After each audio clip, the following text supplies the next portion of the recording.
First, I will give introductions on how one can evaluate material buckling strengths numerically. After that, I will try to formulate optimization problems to design 3D isotropic material with tunable stiffness and uniaxial buckling strengths. Use topology-optimization algorithm.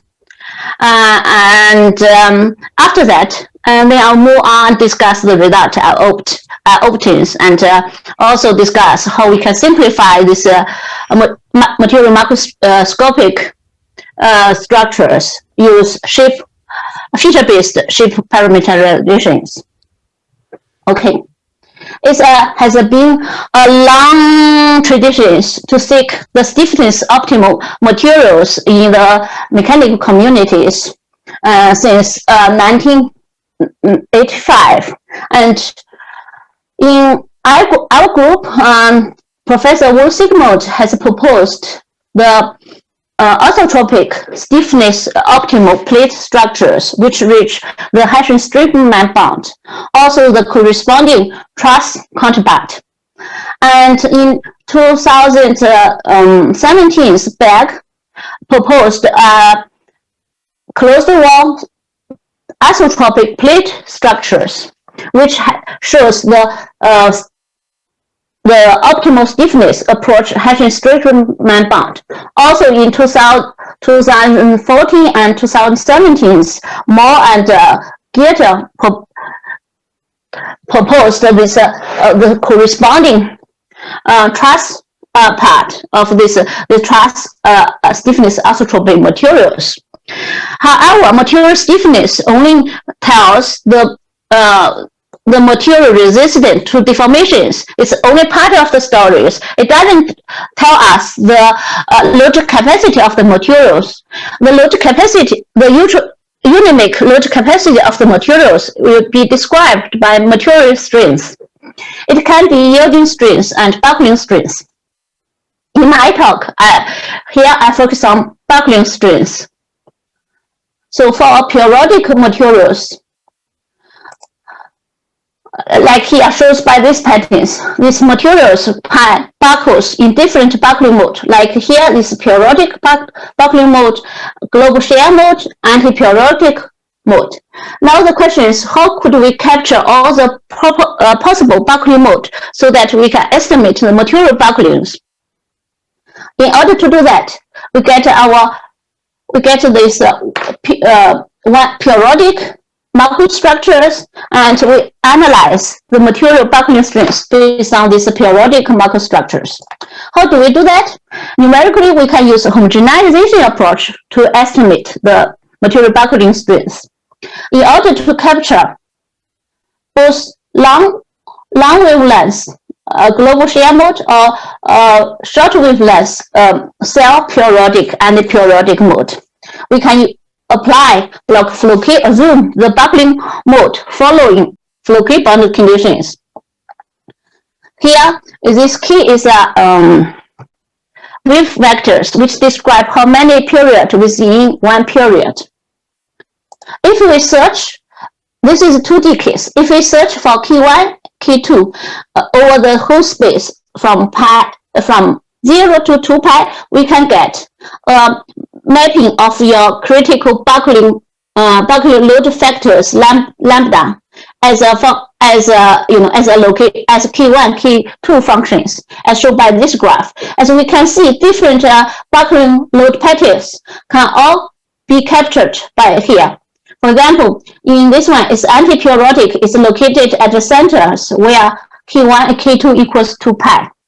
And the global shear mode is just located next to, very close to the periodic boundary condition here. To sweep through K1, K2 is very expensive computationally. Therefore, likely, based on the symmetry of the cells and the symmetry of the load conditions, one can have a smallest possible zones in the K1 and K2 space, which we call irreducible Boolean zones. And numerical study shows all the critical points actually lie along the irreducible Boolean zone edge. We even don't need to go through inside the regions. If we perform material linear buckling analysis, and for all the keys along the irreducible Boolean zone edge, we'll get the band structures here. And from the band structure of the linear buckling analysis, we can see the material buckling actually is determined by the smallest possible buckling load or critical buckling factors here. In this case, it's a global shear mode. Okay, now we know how we can evaluate material buckling strength briefly. Then if we want to maximize the material buckling strength, which means we need to push the lowest buckling load further up in the band structure diagrams. So here, this animation shows the optimization histories when we optimize 2D microstructures to maximize material buckling strength. As we can see, here is the band structures for the considered key point. We can see as the optimization goes on, all the critical buckling modes clustered together, and which means all the buckling mode can happen spontaneously. And this will further move the lowest possible eigenvalues further up and lead to a higher material buckling strength. Compared with the initial case, we can see first the hierarchical material has been developed in order to enhance material buckling strength. This is our initial case. This is optimized material configurations. This is optimized to enhance material buckling strength for hydrostatic loadings. And this dashed line shows the performance for different loadings, the buckling strength. And for the reference one, this is for optimized one. We can see the optimized structure outperform the reference materials, right? Microstructures. And then the corresponding performance index shows here. The material buckling strength of the optimized one is more than 4 times of the reference one at a decrease of Book modulus and also a Young modulus. So to summarize how one can do material buckling analysis, I use this image to show it. So we have a periodic boundary conditions. We take the periodic macrostructures. Normally, for the periodic macrostructures, we can impose geometric symmetries. For example, in my study, I use cubic symmetries here. Then we perform homogenization method to get the effective material properties, which is the Hooke matrix, elasticity tensors. Then, for a given macroscopic stress situation, for example, in this way, it can be hydrostatic compression and uniaxial compressions. Then we can know the irreducible Boolean zones for linear material buckling analysis. If we know that, we also know our loading cases, then we can perform linear buckling analysis and get the buckling band diagrams, and the material buckling stress is determined by the smallest values. This is for hydrostatic loading, uniaxial loading, and corresponding buckling mode. So in mass, first we have a macroscopic stress. Then we use the homogenization method to convert the macroscopic stress to a macroscopic strength and to further calculate the local stress in each element if you use finite element method.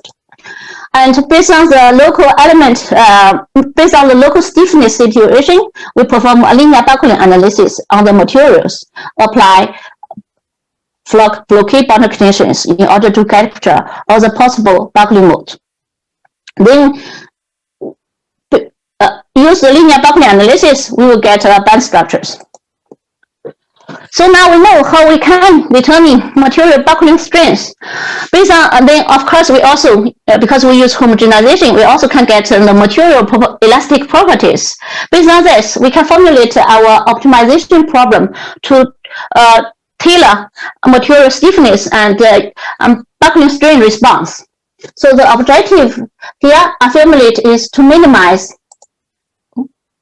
the sum of the inverse of the buckling strength and the inverse of the Young's modulus.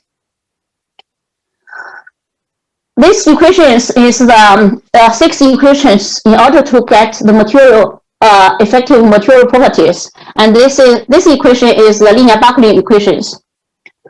And normally, we would like to have isotropic material if possible. So I also have a constraint on the thin numbers. The thin number represents the material isotropic. If thin number equal to 1, it means it's isotropic material. It's away from 1, it's orthotropic materials. So normally we will give a tolerance, where the thin number can change. Here I use 5%. I also have a volume fractions. Here the volume is 20%,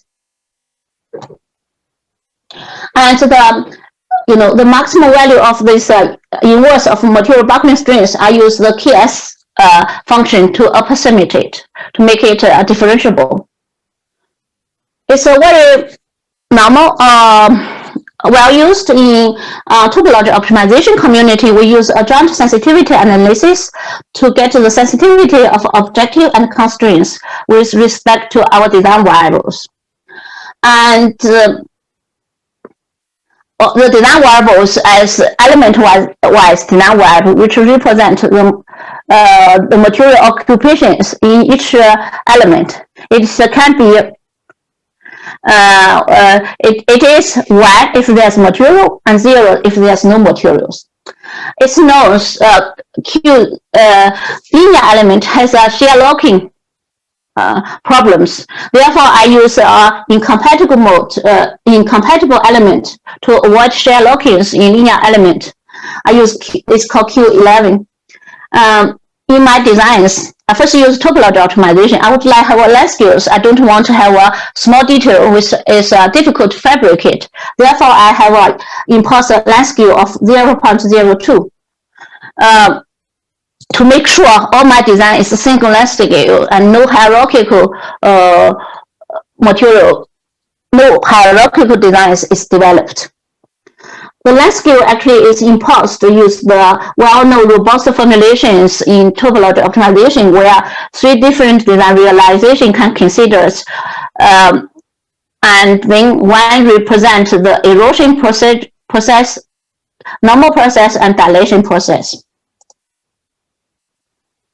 So in the first case, to violate my optimization problems, I first optimize a microstructure to maximize buckling strength for hydrostatic compressions. So I use this as an initial guess. As I already said, the irreducible Boolean zones for hydrostatic compressions is like here. This is a corresponding buckling load for this one. This is anti-periodic in X and Y direction, and periodic in Z directions. So in the first case, as I said, I use robust formulation. Actually, I use 1 case of robust formulation to enhance lens scales. So in these rules, it shows the 3 different realizations. And for people who are interested in robust formulations, you can look at our papers on robust formulations in 2011. And this is the corresponding band diagrams, and this image describes the performance for each designs.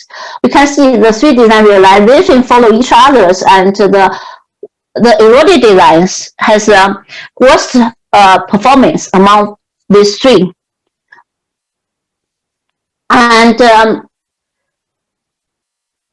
this 3 image shows the corresponding buckling load for these 3 designs. We can see here that normal design and dilated design share same buckling mode. However, the eroded design this is of course this is critical buckling mode, right? The eroded diagram has a different critical buckling mode, but due to the effect, the optimizer tried to cluster all the possible buckling mode together. It's become flat to make better use of the material, which make this function actually, even though it's the eroded design buckled different compared with dilated, with dilated and intermediate design, but it's still this one case optimization formulation still works. And we can see this is the normal design. This is the slide view of the normal design. We can see this normal designs has certain length scales, and no small details are developed here. This is a corresponding band diagrams. Compared to initial guess, the buckling strength has improved more than 4 times. Okay, now I have shown the optimization algorithm works. So now I will focus on to design microstructures with tunable stiffness and uniaxial buckling strengths. Here I consider a uniaxial compressions. Due to the symmetry of the load, the irreducible blend zone has been changed to here. In the first case, I try to maximize the stiffness of the material. Actually, it's a Young's modulus of the material. That's the result I get. And in the second case, I try to maximize the material buckling strength. This is the result. This table shows the corresponding performance. We can see compared to the microstructure optimized for Young's modulus, the performance of this one is, the critical buckling strength is twice of this one. For people who are familiar with stiffness-optimal studies, they may notice actually this optimized microstructures is not Young's modulus optimal approach to the Hessian-Strickman bond. The reason why we did it's a local minimum. The reason why we get a local minimum is because we have a length scale requirement. The imposed length scales is bigger than the thickness of the plate for 20% volume of this stiffness optimal microstructures. That's why actually this structure is bulk modulus optimal. So this slide shows the detailed comparisons between 2 microstructures. We can see the orange region is the region shared by the 2 optimized microstructures. The green one is the regions which shared only by microstructures optimized for Young's modulus, and the purple one is the regions shared owned by the microstructures optimized for bulk buckling strength. We can see compared to the microstructure optimized for Young's modulus, the microstructure with maximum bulk buckling strength has thick members, like here, this part, and also some members are curved. These 2 phenomena actually lead to higher bending stiffness, which result in a higher buckling strength. In topology optimization, right, approach, the optimized microstructure normally shows a small features. It's not smooth. It can be very it can cause big manufacturing errors. Normally, it's not smooth curves. Therefore, here I would like try to further simplify the microstructures use feature-based parameterization. By looking at the topology of the optimized microstructures, we can use 5 features to represent the whole microstructures. S2 to represent this part, S1 represent this part, and S4 is this face, S2 is here, the plate, S5 is punch holes.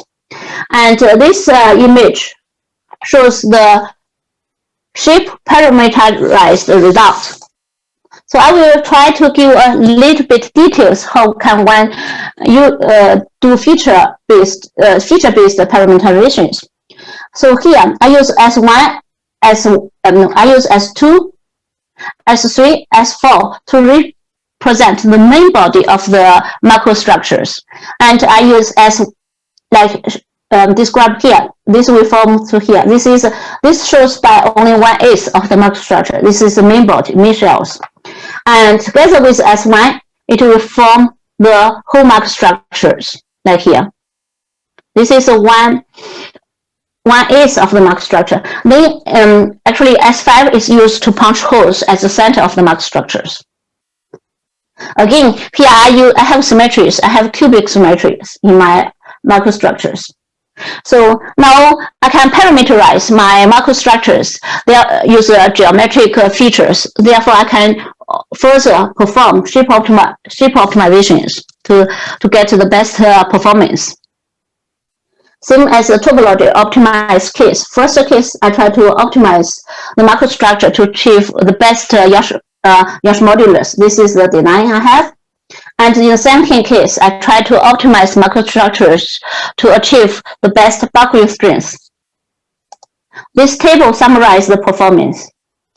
Interestingly, the first design, which has better Yash modulus, actually it has the worst possible buckling strength. We can see it's much lower than this one.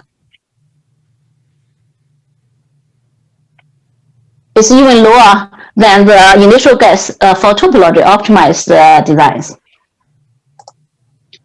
Okay, so by choosing different weight factors on the Yash modulus or material buckling strength, I can optimize for these different combinations of these two material properties. So this set shows the topology-optimized microstructures, and this set shows the shape-optimized microstructures. We can see, and this is the stiffness-optimal plate structure and truss structure initial guess. We can see using optimization, we can significantly enhance material buckling strength and stiffness response. Of course, compared with topology-optimized microstructures, shape-optimized structures has a slightly worse performance. With this, I will end my talk. Thank you.